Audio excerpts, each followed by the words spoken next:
Aujourd'hui sort en salle un film très attendu, Gainsbourg, Vie héroïque. Le succès international de La Môme a déjà montré l'engouement du public pour les biopics, ces œuvres qui permettent de redécouvrir des personnalités marquantes. Un reportage de Marie Leclerc et Emmanuel Michaud. Vie des grandes stars françaises, nostalgie et curiosité des spectateurs, les producteurs français ont trouvé la recette qui marche.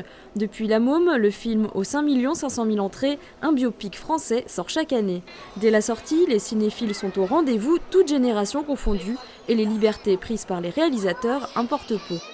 Bon, les films biographiques sont toujours pas, je pense, ne suivent pas fidèlement la vie d'un acteur ou d'un artiste ou d'une personnalité. Je pense que celui-ci, d'ailleurs c'est ce qu'on dit, est un peu romancé, il y a un petit peu de roman là-dedans.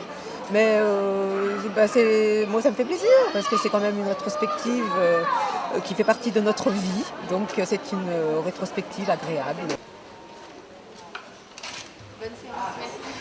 Thibaut est étudiant, cinéphile et spectateur assidu. Il va au cinéma au moins une fois par semaine. Il ne compte pas rater le film de Johann Spar. La vie de Gainsbourg, c'est quelque chose que je connais pas trop et en fait ça a l'air vraiment intéressant. Donc, il semble qu'il ait une vie assez particulière. Donc, voilà.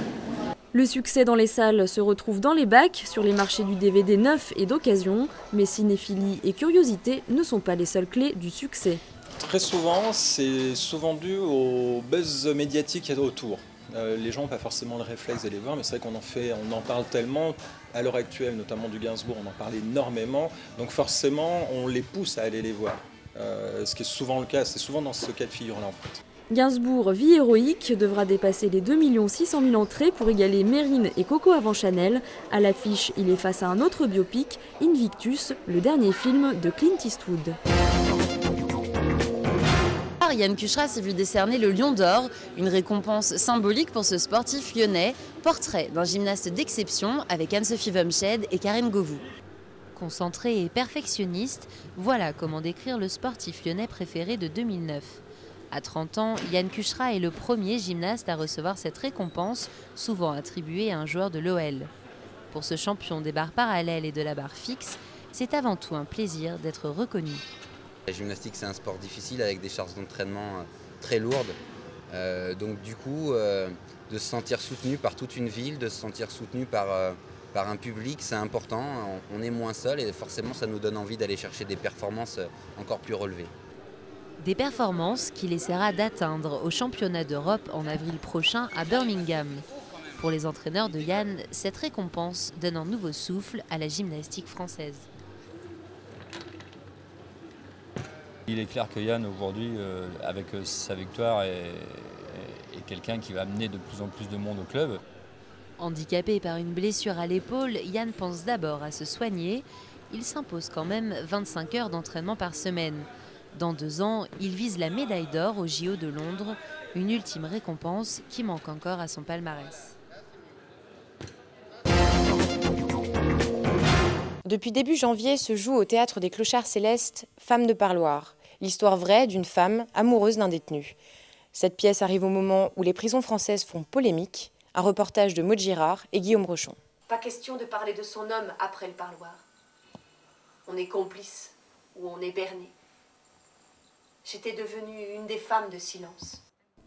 L'histoire de Douchka Maksimovic est finalement celle de beaucoup d'autres femmes de taulards, comme on les appelle dans le jargon pénitentiaire.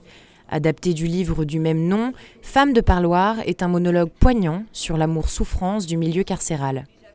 Vous n'avez pas le droit de parler à ma place. Mais qu'est-ce que vous savez de moi, de nous? Enfin, c'est un monde, ça. Depuis quand on prononce une peine pour venger les femmes de taulards?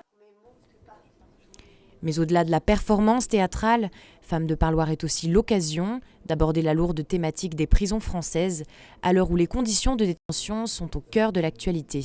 Marine Echelle remet en cause la dérive du système. Le fait que la réinsertion est pensée après la prison, alors que dans certains pays, elle est pensée dès l'entrée en prison. En France, ce n'est pas quelque chose qui est pensé comme ça.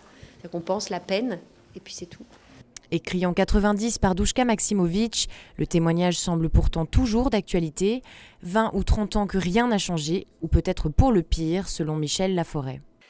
Toutes les associations nous le disent, l'histoire de Douchka tout le travail qu'elle fait, enfin on l'entend un petit peu dans le texte, parce que nous on a beaucoup coupé forcément, mais où elle écrit au ministère, enfin elle réagit pour empêcher Micha d'être muté et tout. Quasiment toutes les associations nous ont dit aujourd'hui cette histoire n'arriverait plus, parce qu'elle aura une fin de non-recevoir, quoi. Femmes de Parloir se jouera tous les soirs à 20h jusqu'au 23 janvier au Théâtre des Clochards Célestes. C'est la fin de notre journal, merci de l'avoir suivi. Rendez-vous demain pour une nouvelle édition.